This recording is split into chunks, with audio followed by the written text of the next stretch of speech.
And we are back. Music Here in we the go. It's podcast day. This is Between the Sheets with Leah. I am your host. I am a money making. I am a God-fearing. I am a manifesting queen. Yes, ma'am. Yes. This is my co-host in the house. Whoop whoop. WHITNEY. Period. Poos. It's nice to be back. Okay, I see you. And we have a special, beyond special Yes. guest. I don't even know if she knows how special she is. I'm like so blessed that she is blessing this platform and just kind of giving us her story. Go ahead and introduce yourself. My name is Kristen Faith. I'm the founder and CEO of Boss Babe Networking. Woo, woo. Yes. The Boss Babes of Boss it. Babes. Yes. And the nonprofit makeover. I call my businesses my twins because I created them just around the same time. But I'm here. I'm an activist. I'm a humanitarian. Yes. I'm a speaker. I'm a bonus mama of 4 amazing kids. I'm a wifey. All those things. I love it. I love it. Well, thank you again for being here. And I'm really excited to just kind of dive in and get to know you. So a little bit of background on how I got to meet Kristen was first and foremost, her pictures continued to kind of just rotate through Facebook. And I'm like, who is this girl? Like, who is she? So I started stalking you a little bit like, okay, what is this going on? And then I think my email got tied in somehow. Smart marketing, by the way. And I got a notice for one of the, I don't know if it was one of the first networking events that was here in Springs, but it was at the, how do you say that? Kawadi. Kawadi. I want to say coyote, but Your mind is on a different level. Okay. Kawadi. And I'm not a huge networker. I have never been. I've been blessed actually in word of mouth referrals and things of that and building the business. However, I know how imperative it is to get out there and start to meet people. And so I really was like, you know what, I'm going to do this. She feels like the right fit for me. I love the message. And so I met you there and kind of just stayed a little bit in touch here and there. And we'll get into the social audit in just a second because that was so mind-blowingly powerful. Though. It was so good. Yeah. I'm so glad. Yes. Oh, I was just like, okay, what am I going to learn? We'll get there. So that's how we met. And from then, I've kind of heard a little bit just from others. And that's why we want to take it to the horse's mouth for sure, is a little bit about your story. I see you doing multiple things in Springs. I admire you. You really inspire me. And I'm not trying to sound shallow. But there's not a lot. There's not a lot of people that I look at that I'm like, damn, like she's inspiring, and I want to be more like that. And you are one of those individuals for me. Thank you. So, I appreciate that. So if we can, I would love to kind of first and foremost just start from the beginning. Who are you? Jeez. I mean, how much time we got? Give me the background. Where are you from? You know. Sure. So I think when it comes to sharing my story, there's so many different ways in which someone could do that. And for me, I really felt that my story truly began when I left an abusive relationship. Yeah. And what I mean by that, because of course, you know, that in and of itself is a story in and of itself. Right. However, I really found who I was when I left that situation. So I was 18 years old and in an abusive relationship. I left when I was 22. And ultimately, I heard God's voice saying, hey, if you stay in this relationship, your life is going to spiral out of control. Wow. And there were so many terrible things that happened in that relationship that literally could have taken my life. Yeah. And the last incident was when he bit my arm and it left a big bruise. And I remember telling my mom my story, and she was like, we need to get you out. Yeah. And we need to get you a restraining order because this person was stalking me and harassing me. man. And it was really You dangerous. vibes. Oh, yeah. It was a lot. And so I did that. I took a leap of faith, and literally 11 days after I got a restraining order, I decided to share my story. So just let me pause there and just kind of dive into that just a tad bit. Yeah. 18 to 22 in this relationship, knowing that it's not good for you, knowing that it's toxic, carrying the voice of God, but still, how hard was that for you to leave? Oh, so hard. I grew up in an abusive home, and I wasn't physically abused as a child, but I witnessed my mom being abused. And so growing up, I thought, well, if my mom can do it, I could do it too. And I literally said that to myself. I literally remember one of the incidences. where I trapped myself in the bathroom. I literally poured a whole bunch of Oxycontin, which I haven't actually shared this Right. part of my story, but I poured a whole bunch of Oxycontin on the bathroom floor, and I'm like, am I going to kill myself right here, right now, or is he going to kill me? Right. And I literally thought about jumping out of a 2-story building to get out. I was so scared. He had held me hostage, and there were so many things that happened in that relationship that I was so literally numb to the pain. And what literally woke me up was hearing God's voice. And there were so many times that I tried leaving. I literally packed my bags and I'm like, I need to get out, I need to get out. And he would come home before I was able to leave. Or I would tell him, hey, I'm going to leave and I'm done. And I remember getting phone calls, private phone calls saying, hey, I'm watching you. I know what you're wearing right now. You're wearing da-da-da-da. And I literally remember looking up and down the street, and I'm like, I don't see you. And he goes, don't worry about it. I got my eyes on you. You're just living in a constant state of panic. Yes. Fear, Oh. panic, 100%. paranoia. Absolutely. Yeah. And it just came to a point, a lot of people who were in abusive relationships stay because of fear or because of, the threats or because of kids, whatever the reason. Comfort even sometimes. Comfort. It's just Because that's what they know. That's Right. what they know. I've got a friend that's actually currently going through something, and it's like it's like talking to a brick wall. Oh, 100%. Yes. Like, and it's getting so bad to the point where it is, like you said, it's going to be one of those situations where somebody's going to end up getting really hurt. Yes. Somebody's going to kill 100%. each other. Somebody's going to hurt each other. And what kind of advice would you give to women that are going through a situation like that? And they can see what's going on, but they can't take that step. It doesn't get better. Yeah. Okay, it doesn't get better. And so many times, a lot of us who were in abusive relationships hold on to the, well, that one time it was so good. And it felt so Justifying good. too. And it was so good. Yeah. Or, you bought me flowers, you made me feel Right. like a princess or whatever the case may be, or a king. And then something just switches. Yeah. And for anyone who's in that relationship, I want you to understand that you have to choose you. Yes. And the moment that I chose me, I had to literally take a leap of faith and say, okay, I don't know what's going to happen. And also keep in mind, I've done advocacy work for the last decade. And one of the things that I've learned is literally the 72 hours after leaving an abusive relationship is literally the most dangerous, because the person who was abusing you has lost control. Yeah. When someone who is abusive loses control, they were willing to do whatever it takes to get you Yeah. back. And a lot of times, not every time, of course, but a lot of times when abusers lose control, they are even more physically aggressive. And this is where we see people losing their lives. And so I had to be very careful when I left that situation, that I had things in place to make sure that I was protected. Right. Were you guys living together? During our 3-year relationship, there was a part that we did live together, which was the most abusive Right. time of our relationship, Yeah. where he held me hostage, Yeah. where police would come knocking on our door and he would turn the lights off and literally say, you're not going to make a sound. Oh my gosh. And literally, we were sitting on the other side of the wall, and the police were knocking at the door, and I could have screamed. Yeah. I could have Yeah. said, help me. Yeah. I literally heard the neighbors of our apartment saying, someone help that woman in there. Someone help her. Yeah. And I was too afraid to say anything. Yeah. And I think that's a big part of who I am today. And that's why I say that a big part of, where my story started and why I'm so passionate about what I do now, especially for women, is I remember what it felt like to not have a voice. Right. And I'll be damned if I ever go back there. That's right. And so me being the person I am now, it's like, dang, that person back then was a completely different woman than Yeah. this person right here. Yeah. And so I am so passionate about being fired up, about being empowered and giving people a voice. And it all plays into the work that I do now, is giving people a voice and ensuring that they know that their story matters, Yeah. no matter how Yeah. painful it was. Yeah.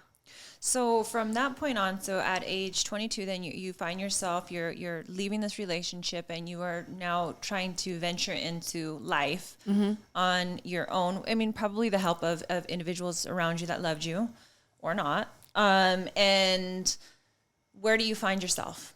So I left that relationship and got a restraining order. And and shared my story on Facebook. I started a Facebook page, and that's where really my love for social media happened. I went to school for social media as well, and the study of how people react to digital media.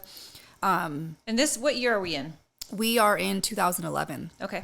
And so, excuse me.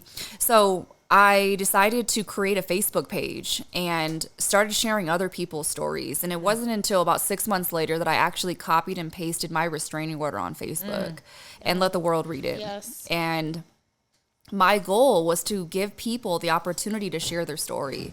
And literally men and women from all over the world, from South Africa to the UK to Australia to Wichita, Kansas, people were writing in and asking, can I share my story? Or your story sounds like mine. Can I share my story with you? I literally shared thousands of people's stories online and created this gigantic platform for people to feel heard. Yeah. And it was the first of its kind at the time for people to share their stories so publicly and so with so much vulnerability that people were like, wow, this is different. The way that you're advocating against violence or abusive relationships is different than what people have been used to. Right. So I started a nonprofit called Break the Silence Against Domestic Violence. And literally the world took off after that. That is amazing. Thank you. 2013 was our first year that we offered services. Who's we? We is my nonprofit. Okay. Oh, okay. So I started a nonprofit, and people were, asking for help and asking for support services. And here we are in 2014. We were quadrupling the amount of support we were offering. 2015, I get a call from Glamour magazine in New York City. I swear on everything. I get a call and they were like, hi, is this Kristen? I'm like, this is her. I just want to let you know that you won Glamour Magazine and Investigation Discovery's Everyday Hero Award. Are you kidding me? Oh my God. I was like, I don't believe you. Right. I don't believe you. This isn't real. Who sent you? Yeah. Exactly. That's what I said. Yes. And they were like, this is Condé Nast. And I'm like, first of all, what is Condé Nast? What? And this is like the biggest freaking Kanye West? What?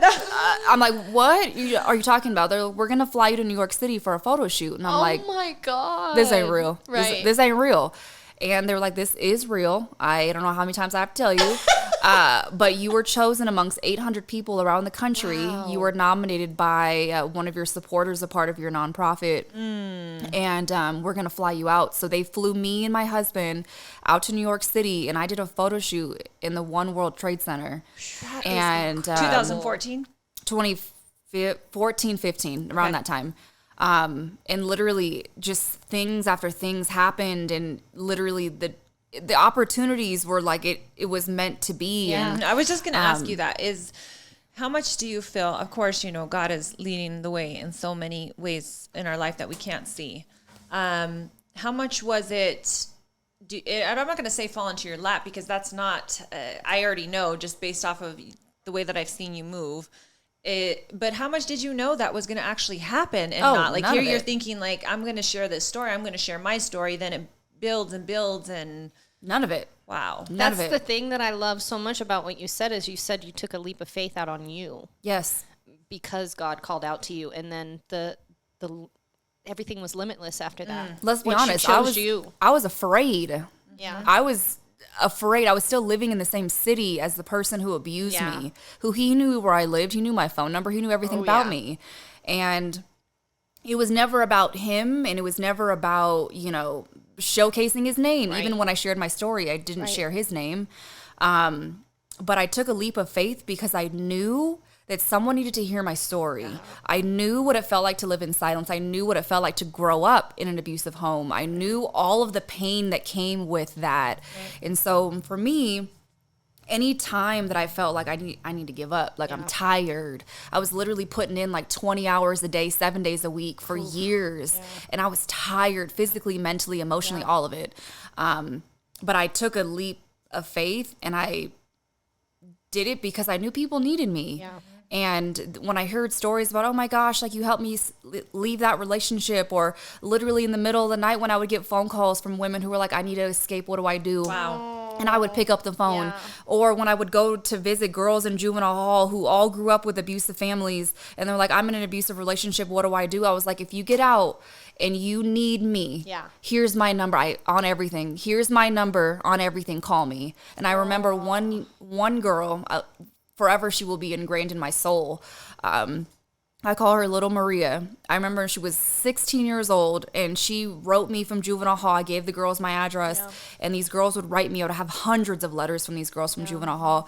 And she messaged me on Facebook when she got out of jail, and she goes, I'm in an abusive relationship. You taught me how to see it, and I want to know what to do. Right. And I remember helping this girl, and I invited her to our women's retreat, and literally that sparked a whole relationship with her to really get her out. This girl had been in and out of juvenile hall probably a dozen times by 12 years old. She was raised by a single dad who abused her. Her mother left her. It was a whole thing.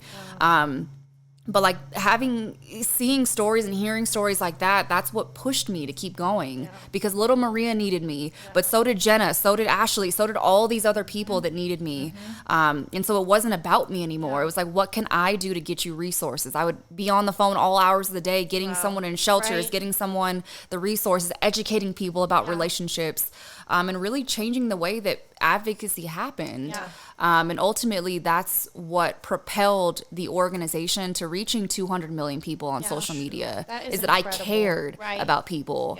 And you were authentic, and you were real about your own shit, you know? Yep. Oh, I love that. That is incredible. Thanks. You're awesome. Thank you. Where in your story, so you kind of dove into a lot here, because I heard you say my husband, so you obviously met somebody in the transition of your move and in life, and tell me a little bit about that. So a big part of creating my organization and its success was I literally was selling T-shirts out of the trunk of my car. Really? That was the hustle. Yeah.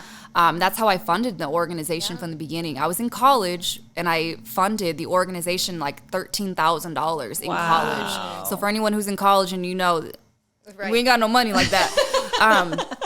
But I was literally buying T-shirts and flipping them out of the trunk of my car. And I was like, who wants T-shirts? Right. I got T-shirts. But they were black shirts that had the words "Break the Silence" on them. And I remember in 2000, gosh, everything feels like a blur, but 2011, also part of my story, I competed in pageants.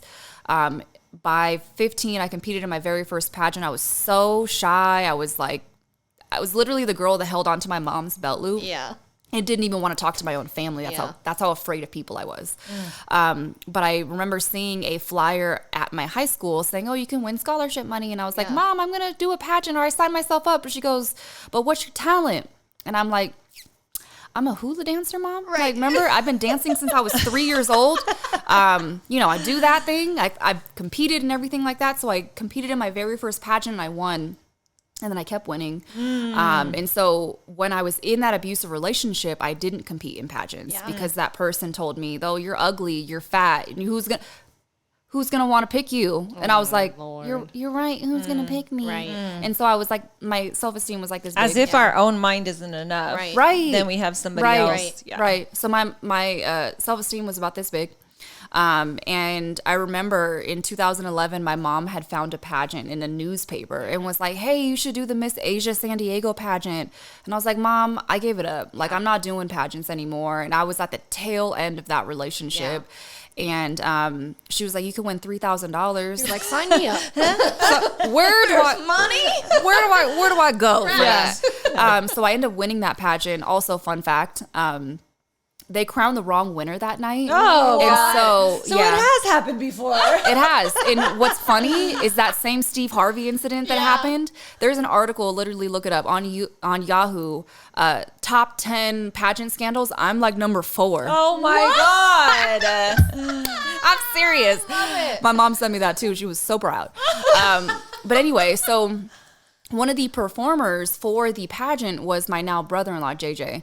And him and I met, and I was like, "Hey, you should wear one of my T-shirts and tell your friends." I had just started that was in August of 2011. I left that relationship in August of 2011, started Break the Silence in December of 2011. So just about 6 months later, I told Jay to wear one of my t-shirts. He did, and I was like, hey, tell your followers to support it. And he decided to write a song and dedicate it to my nonprofit. Oh my god! And then when we met to talk about that idea, we met at a bakery, which this month, or actually in 1 week from now, it'll be 10 years ago that happened. And it was him, it was his manager and his brother. His brother walked in and I was like, who are you? No? And it wasn't anything on like you're like so gorgeous, which Right. my husband is gorgeous. But it was like his energy. It was like, I don't know what it was, but also we were sitting down in the bakery and he's like telling me ideas and like, oh, you should do this with your nonprofit. Intellectual And I was like, you are stimulation. speaking my love language right now. Yeah. Yes. And it was like the other people, Jay and his manager, didn't exist. And then Yes. and long story short, him and I connected. We were at the studio the next day. The producer was like, "Oh, when's your birthday?" I told him when my birthday was. He was like, "Oh, you two are a perfect match." Yeah. And I had just met my now husband, Yeah. and I was like, "I don't know him. Ain't nobody worried about him. Ain't nobody worried about him." And literally, I gave my phone to him and I was like, "Read my story." I literally showed him my restraining order, and he was like, "This is your story," and I was like, "That's my story." And at the time, and a lot of people that I've met in my life early on from leaving that relationship, I was like, you need to know who I am and where I came from. Well, because I was going to ask you how much post-traumatic, PTSD? did you have in your new relationship? Oh, so much. Oh, we want to talk about that first? Just a little bit, yeah, because I think a little bit, it's important, especially since we kind of dove into this part of your story, is that there are men and women, okay, but a lot of men that are dealing with women who have had past tense trauma, and maybe they don't know how to handle it. Yeah. I will answer that question. So this is the tail end of the first question story. Yep. So gave my husband my phone. Here's my story. Boom, Yeah. bang. He ended up texting himself on my phone saying, "This is your future wifey." And I mean, here we are. Into existence. Speaking into existence. That's right. So long story short, that's how that happened. Yeah. But as far as the PTSD, so this was my first relationship since the abusive one. Right. And my husband is a war veteran. And so what we learned very early on in our relationship was that his PTSD was very similar to mine. He experienced literal trauma on the Right. battlefield, and I had my own battle internally from the trauma that I had experienced. And I will never forget, that's probably what really like solidified our relationship, because people didn't understand my trauma. Yeah. And people didn't understand like, oh, well, you're out of it, so you should be okay now. Yeah. It don't work like that. So I remember having a literal panic attack where I'm like gasping for air, just out of there was no reason. And he didn't ask me no questions. He didn't like, oh, what's going on? Are you okay? Right. All he did, like I was literally in a fetal position and he was rubbing my back. Wow. And I was like, you get me. Yeah. And that really changed the game for me. So for people that are getting out of abusive relationships and getting into new ones, my biggest recommendation is you got to find you first, boo. Like 100%. Because a lot of times I see people get out of those relationships and they get right back into it and they wonder, why is this relationship trash? Well, you didn't do the work for you. You still got that garbage on the inside. That's why. Yes, and Yeah. the only person who's going to fix that is you. Yeah. Now, did I do that? I think I'm an anomaly because mine situation was a little bit different. And I'm not here to compare, oh, well, Right. you should do this because I did this. Right. But what I learned along the way was that I had to do a lot of healing, so much healing. And here I am 11 years out of that situation, and I'm still healing. I'm still recovering. Yeah. There are things that come up that I still got to work on. Triggers. Yeah. Wow. Well, first and foremost, thank you for sharing that portion, because that's very, very deep, and it actually allows me to get a better understanding of who you are. I tell Whitney all the time that I really feel that it's always important to go to the past, a tad absolutely. bit, to get to know somebody who they are now.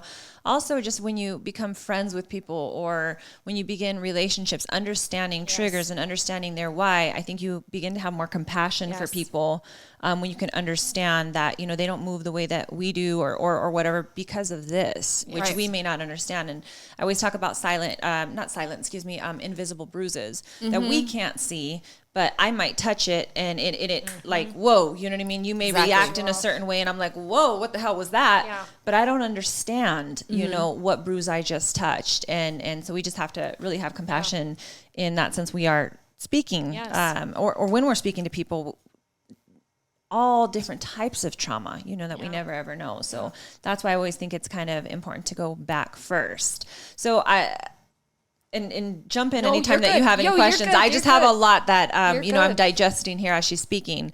When in this journey did you find your umph? When did you find this hustler? When did you find this girl that was like, I'm going to sell t-shirts out of the back of my car? Where was she born? When did that Shoot. happen? Well, that's a good question. I don't think I've ever been asked that question. I think I've always had the hustler spirit. I was gonna say, I think for even with you performing and doing stuff at a young age, And it's interesting because I was so shy, right? but I still knew that something was inside of me, Right. and she just hadn't been unleashed yet. Yeah. I was a Girl Scout. Like I sold cookies Yeah. and like I sold lemonade on summer vacation, you know, summer break, and all those kind of things. So that hustler spirit was in me, and really, you know, seeing it in my parents and my grandparents. Yeah. Like they weren't entrepreneurs, but my parents hustled hard for our family, and they sacrificed so much for me and my brother. And, you know, seeing how hard my grandparents worked, I think it was instilled in me to know that, you know, work hard, play hard. Yeah. And so for me, I think that the turning point for my hustler spirit was when I was able to raise money on autopilot. Right. So I started my nonprofit, and it was constantly a hustle, and it was so stressful. Yeah. And like the sleepless nights of, well, I don't have money in the bank, I can't get paid. And there were times where I literally, you know, donated my paycheck back to my nonprofit. I was going to say, because even so, when people don't successfully know how to run a business, right? They Yep. can have 2 million followers and not be getting paid. Yeah. You know, 100%. like how am I Yeah. getting this income? So yeah, keep going. So there were times early on in, you know, getting paid with my nonprofit that I was like, well, I'll just donate the paycheck, Right. and then when I get the money, I'll get it back. Pay And me last. Pay me last, because I will not allow someone to be in an abusive relationship, or someone feel stuck, or someone can't come to a retreat, or someone can't get a scholarship, or whatever the situation may be. God will provide. Yes. Yeah. Every single time that the bank account said, question mark, something came in. And I knew at that point, okay, God's coming through every single time. And then once I started working smarter, not harder, building my team, making sure the infrastructure was right, and fine tuning a lot of these different pieces. And then I started learning how to raise money on autopilot, meaning donations would come in without having to do anything. Yes. And I was like, okay, this is cool. I can go on vacation while money is coming Right. in, or I can do whatever, and, you know, and start working smarter. And then with that mentality, when I transitioned out of my nonprofit in 2020, I knew I could do it. Yeah. I now don't have a board of directors to kind of, you know, oversee the organization. Now I'm the board of directors, Yeah. and now I get to tell myself what to do constantly. So that's a bittersweet thing in and of itself. But running 2 different businesses, I mean, it's hard. Yeah. It is hard for anyone watching this, and they see, oh, Kristen wears all these hats, and oh my God, how does she do it all? Well, it's hard. Yeah. Okay? Yeah. It is Yeah. hard. And I'm sorry, but not sorry that I make it look easy. But, you know, you don't see me shooting in the gym. Right. You don't Yeah. see me doing all the things that I have to do to make my businesses work.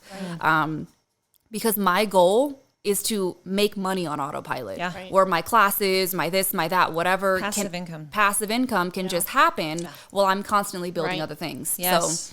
So maybe that's where the hustler mentality came. Yeah, I love it. I love that. I was just going to ask you too, if you remember as a child, were you like kind of a latchkey kid because your parents were hustlers and out there working or doing what they needed to do? Did you come home often by yourself, or? So I have a brother who's 5 years older than me, and my parents worked a lot, but I wouldn't say they were too busy for me. Right. But my grandparents also helped raise me, and so that was a big part of my life as well. Is that for a lot of my childhood, they were my other parents, and so seeing how hard my dad worked and seeing how hard my mom worked, always working overtime. They both got opportunities to increase their positions at work, but they never wanted to take it because that means that they were going to be away from us less. Yeah. And they didn't choose that, but they chose, well, I'm going to, work on Saturdays and Sundays or whatever the case may be. Yeah. And, when I started my nonprofit, my parents were like, so are you going to get a job? And I was like, you know how you guys get a paycheck? Right. I get a paycheck. Right. This is my job. I just made my paycheck. Right. It was different. So I'm the only person in my family that's an entrepreneur, which, early on they were confused and like, well, you're working so much and you're doing this and you're doing that. And we have to like pencil time in to see you. Yeah. But I loved it. And that's a whole nother story in and of itself on what my nonprofit did for my family. Sharing my story and sharing my family story was so triggering. Yeah. It was a lot. Probably not only for you. Oh, for them. For them, 100%. But that's what I was going to say, Yeah. because Dana talked about that a little bit, about how sometimes when you share your story, you don't completely realize at the moment that this is somebody else's story on a different 100%. factor, 100%. Yeah. When I started, which is funny, is my now husband, when him and I met, I shared my story and he realized, and a lot of people here don't know this, but it's something that both of him and I are very vocal about, is he was an abuser in a past relationship. Yeah. He wasn't physically abusive, but he learned through my story that, oh my gosh, I was emotionally abusive in past relationships. And I remember we were planning for a conference and I was like, hey, do you want to speak at our conference? And, him and I were talking, we would talk about the education behind domestic violence. And he was like, yeah, let me think about what I would talk about. And he put together a presentation called I Was an Abuser. Ooh, and I said, I love that. I said, don't you dare ever say that phrase again. I'm the executive director of a domestic violence nonprofit, and you want to say you were an abuser? What is that? And it took sending me to the wolves. Exactly. Because a lot of survivors have this closed mind of, well, we can't help abusers. Right. But the way that I advocated was, we cannot end this issue unless we help everybody. Yes. So he started talking about, growing up and all the things and all the stuff with that. And so him and I now speak about the full scope of DV. I love that. And it brings people to like, oh my gosh, I had no idea that was abusive, or I was doing abusive stuff. That's what I was doing, yes. You have to bring knowledge to it to fix it. Exactly. You have to address it. Yes, we have to look at the uncomfortable stuff. Gosh, but I love what you just said too. The fact that I think forgiveness, I think Christianity, I think just playing into a little bit of that is that we also have to understand that the abusers are loved just as much as us by God. Yeah. Ugh, Nobody's right? perfect. Because sometimes we don't want to hear that. Like, no, they don't get to be forgiven. Like, they did too much harm. They did too much hurt. They don't get to be forgiven. Right. And we can hold this ugliness. And the fact that you're even saying, no, we need to fix this on both sides. Like, how much treatment is going into these individuals that are abusers. Yeah. Right. That Well, you can't fully heal if you want to stay being a victim. Like, being a victim is only to a certain point. Then you got to get off that train and go in a different direction. So I said that to line up this next piece where he was like, babe, you have to talk about your childhood trauma. And I was like, Ooh, I don't want to do that. I was like, Yeah. I don't understand. And he goes, you didn't wake up one day and you were a victim. You have to talk about it. And I was there's like, a reason why you sought out a certain individual, maybe a certain relationship, maybe there's a whole thing. I'd have been like, why are you reading me right now? This isn't about me. It's about you.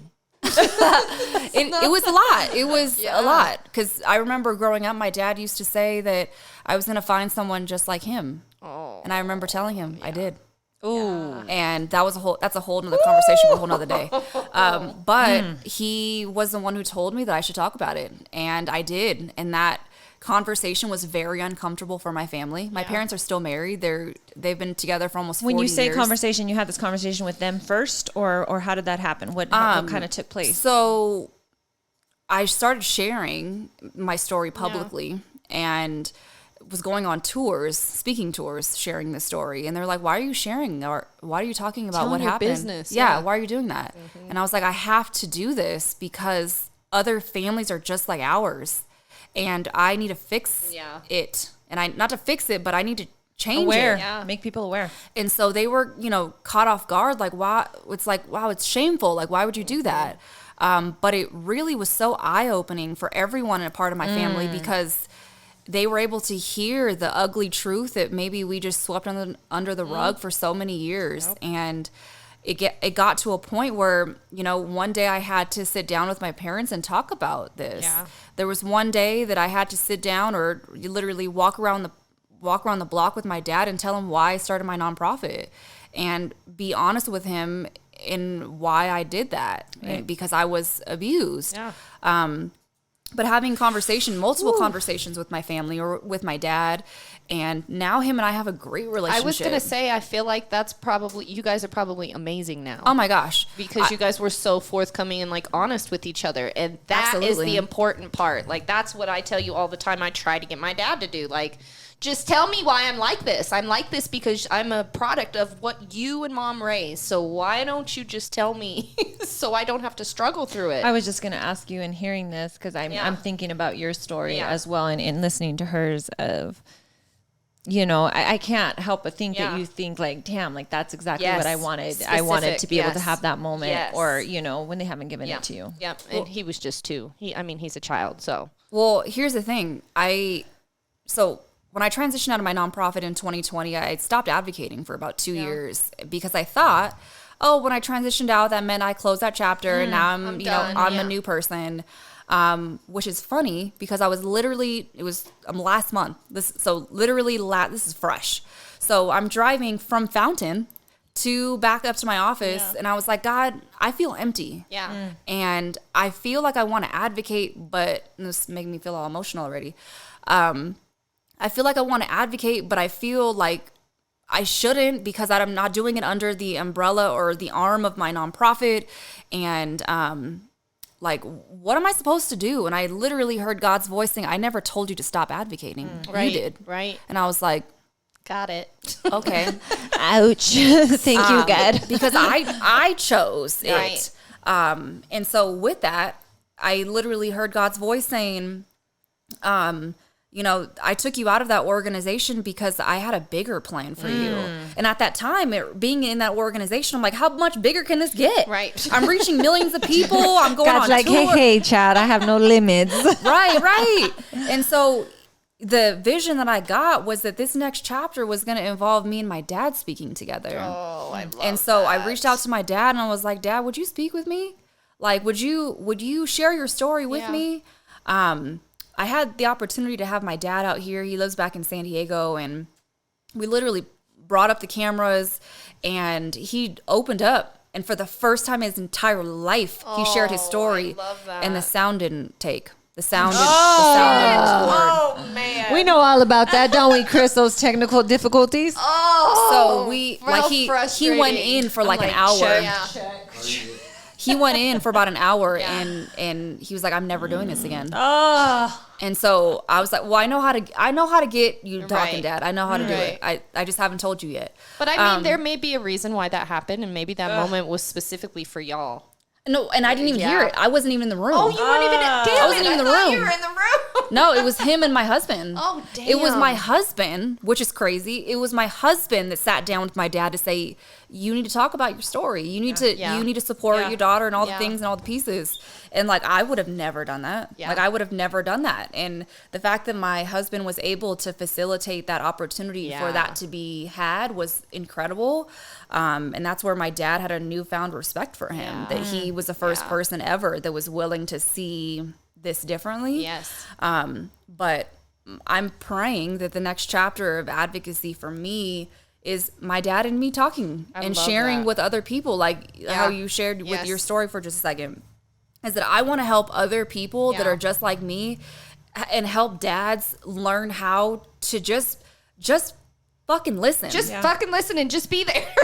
Just that's it. Just listen. Yeah. And it took a lot for my dad to be like, okay, I understand. And I had to see my dad differently. And I think that's the thing for a lot of people who were like, oh, I'm users, F them. Yeah. But they're not in a place where they can receive that info. So for me, when I had the chance to be like, Dad, tell me your story. And like, I heard pieces of it. I'm like, now I understand why you did Compassion that. comes into Now place. I understand why you made those decisions. Yeah. But like, it's not like, oh, that's great, you did that. But Right. like, You understand. You have a little bit more of the I have story. compassion. Yes. But if I wasn't in the place to accept that, then I'd be Right. like, well, I don't care about you. Yeah. Yeah. Well, and that can be so healing, I think, in itself. And it probably opened up a lot of doors and windows for you as far as who you are as a person. Just 100%. understanding that. Yep. I think that's essential. That's such a dope idea. That's amazing. It changed my perspective on life and people in general. For being able to heal with my dad allowed me to understand the people that, you know, would talk shit about me or this, that, or whatever. I'm like, you're hurting. Yeah. And I can't be upset because you talk shit about me. I have to be understanding that you're hurting so bad that you can't even communicate that I'm jealous of you. I'm this of you. I can't believe that I feel left out because of this or that or whatever. Right. Seeing that person as a person changed the game for me and how I interact with people just as a whole. I love that. Yeah. That's amazing. That piece of growth right there is a piece of growth that not a lot of people will tend to explore. It's because it's hard. Oh, yeah. It's hard. 100%. Self-development, self-work, first looking, like you said, at you and you're, you know, okay, I need to heal me. And so many people don't put in that work, you know, because it's very difficult, and we have to take a lot of responsibility and ownership in that to say, okay, this is my part. This is, you know, and some of the questions I had asked you even about, you know, where you got this, because I was trying to figure. I was a shy girl. I have latchkey parent.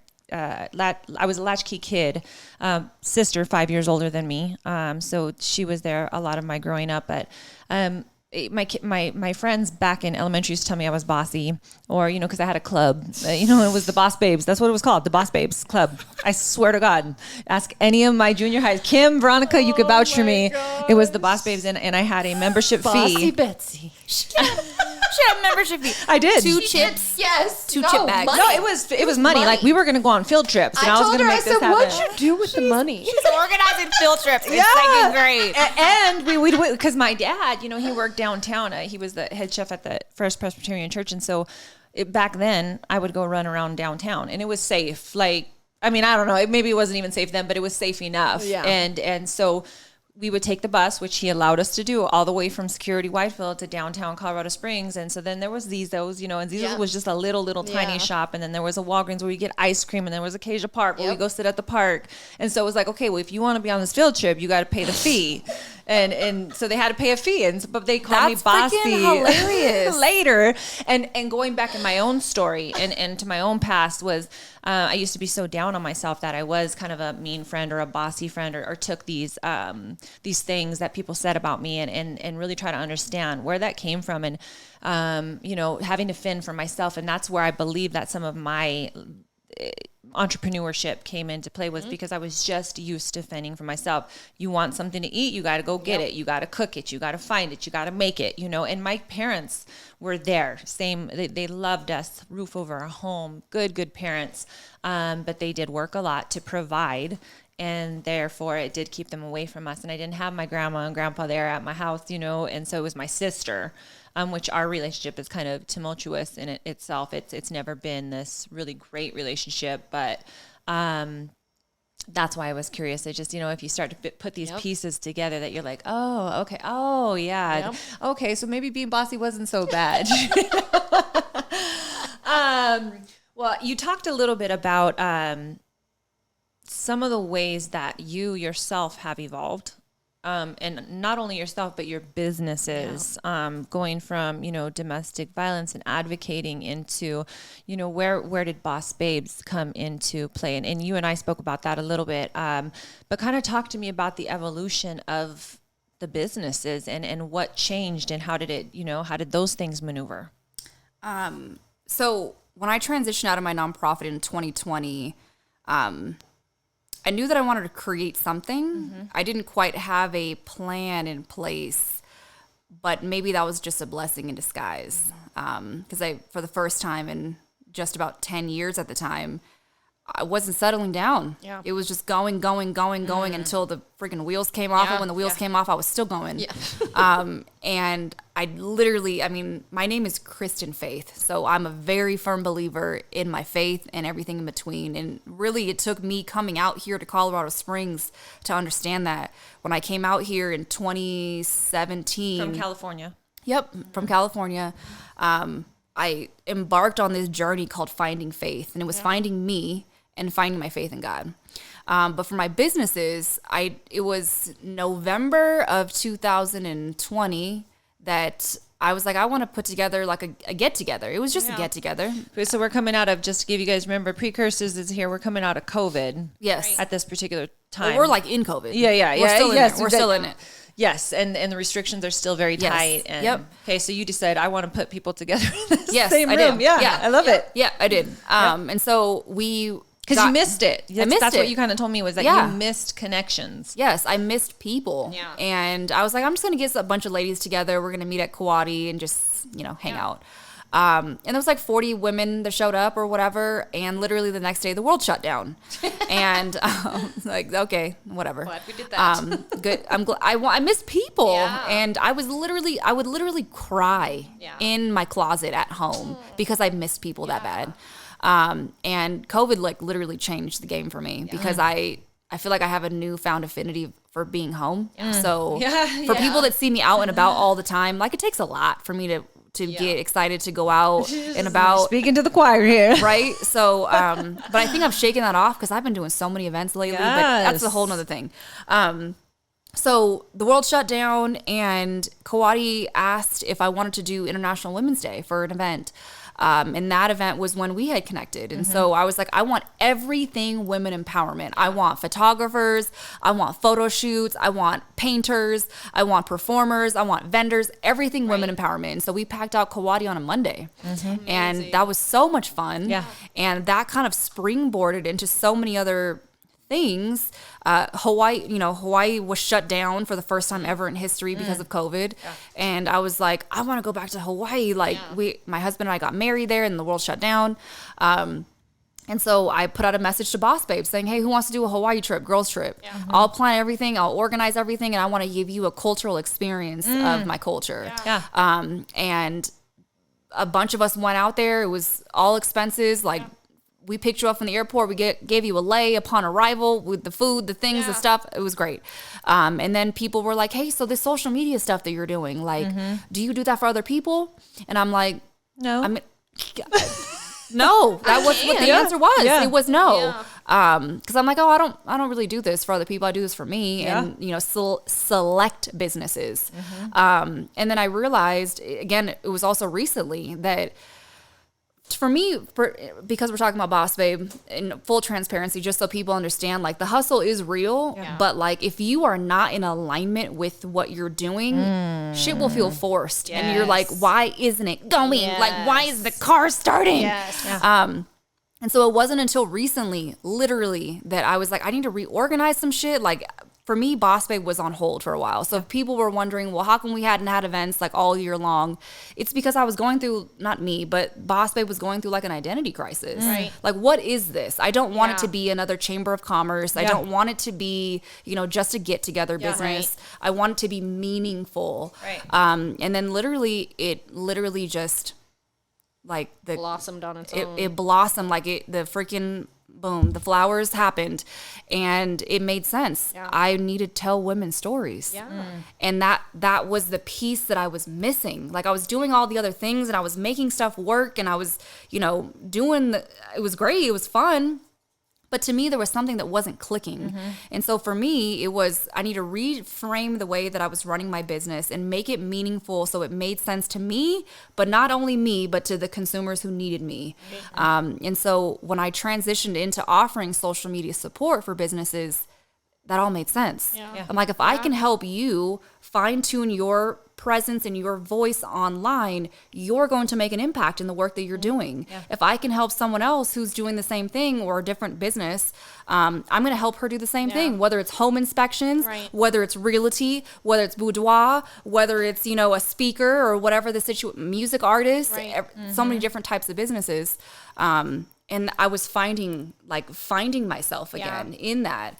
And so I don't know what the question initially was, but for Boss Babe had an identity crisis, and here we are, and we're doing some dope shit. Yes, so. I love it. Well, so kind of, and it was the evolution of your businesses.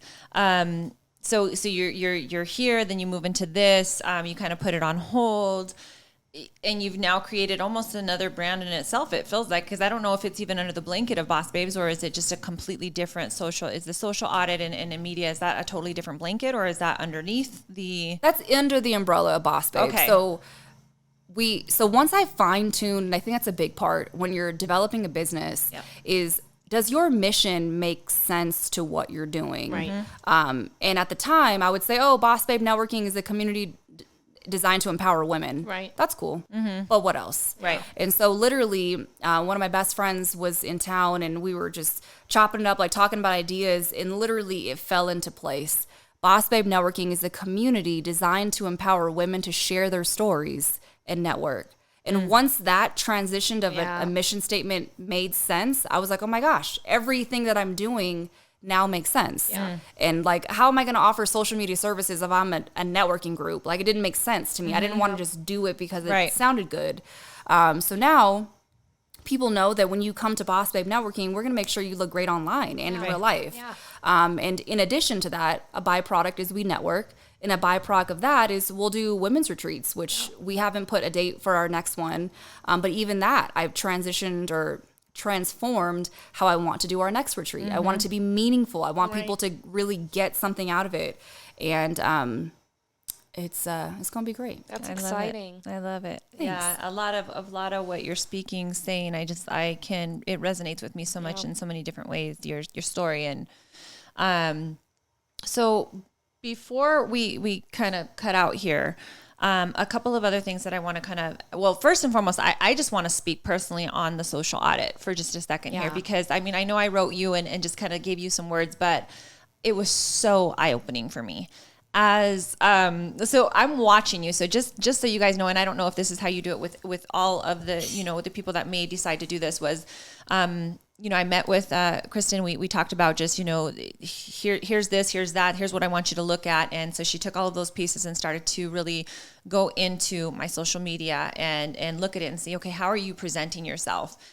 And once she was all done, I got a video, and it was just basically a voiceover video, but through the Zoom of you navigating through my social media.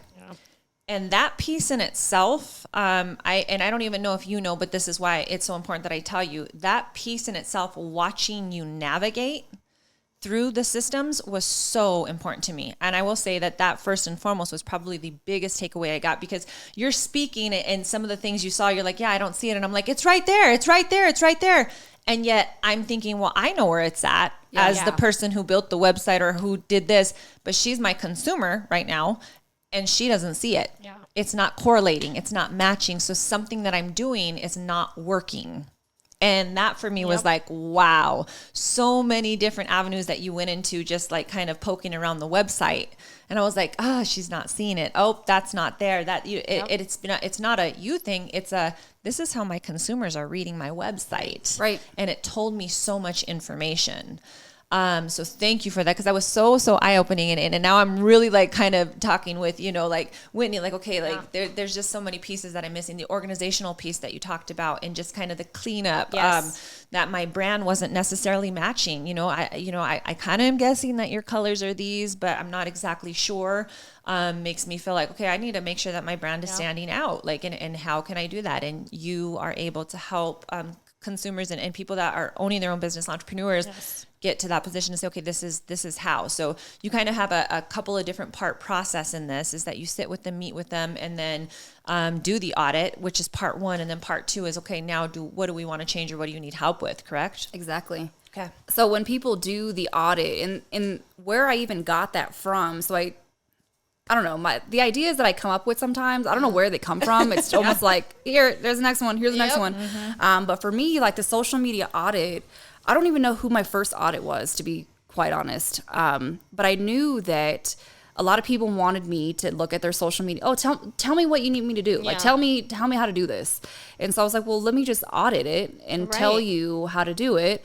And from there, I make the recommendations. I tell you what it is. But I think the most eye-opening thing for a lot of businesses is that, like you said, well, I know what it is. I know what my business is. So why do I need this? Right. But if I'm your consumer, and I try to put myself in everybody's consumer shoes, if I don't know what you're doing, no one else is going to know what you're doing. Exactly. And so it's cool that I know who you are and I know what you do, so I kind of can play devil's advocate.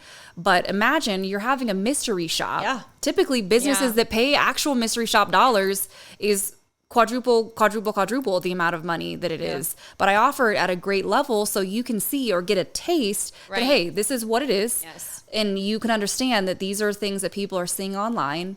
And these are the things that you need to improve on. Right. Yeah. And in the event you need SEO, or in the event you need content creators, video people, whatever, I got you. But then seeing that from a different person's lens, it's the only feedback anyone wants to get. Yep.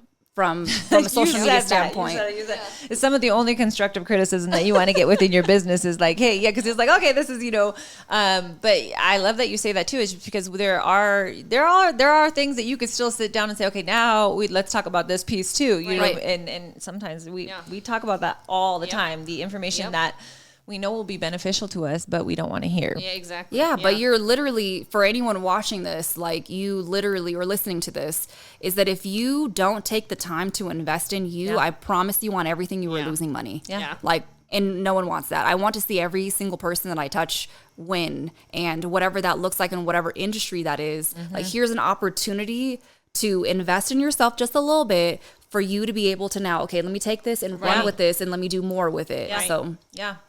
So where can our listeners find you? Like, what avenues can they find you on, first and foremost, if they decide that they want to do this, if they decide they want to check out your store, if they wanted to, check out your nonprofit, right? Where do they find you? All the things. Yeah. So Boss Babe Networking can be found on bossbabenetworking.com. Our socials are all official Boss Babe Networking. You can also follow all things nonprofits if you're looking for fundraising stuff, or also going online and raising more money on autopilot.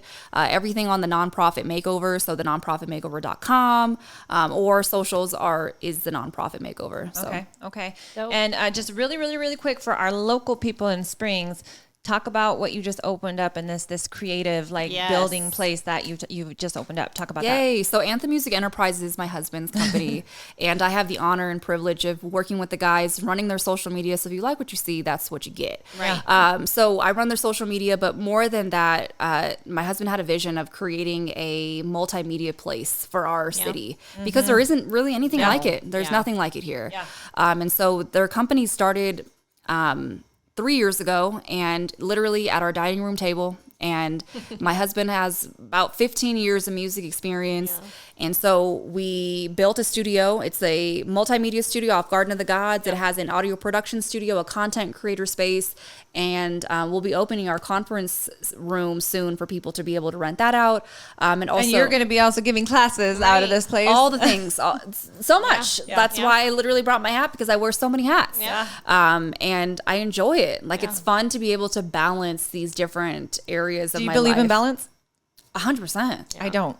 I do. You'll have to talk to me more about that on private. Yeah, I do. Because I am struggling. Like, I think that, I feel like when we try to balance one thing, this one kind of flung, and then we try to go back this way, and it kind of does like this. And I can never seem to find I'm making it through life. I'm making it through business. Right. I'm sure. But there's a point where it's like, okay, like, something's got to give. Yeah. And so just without having a whole nother podcast on that. Yeah. To me, balance is very important. Yeah. And what I mean by that, being an entrepreneur for the last decade, being my own boss, is that if you don't have balance, everything else just kind of feels like, what the hell's going on? And a lot of people, especially in Boss Babe Networking, they ask me, well, how do you do it? How do you go to all these events? How do you still have a family? How do you have a husband? Yeah. How do you take time for yourself? Like, what does that look like? Because I don't know how to do that.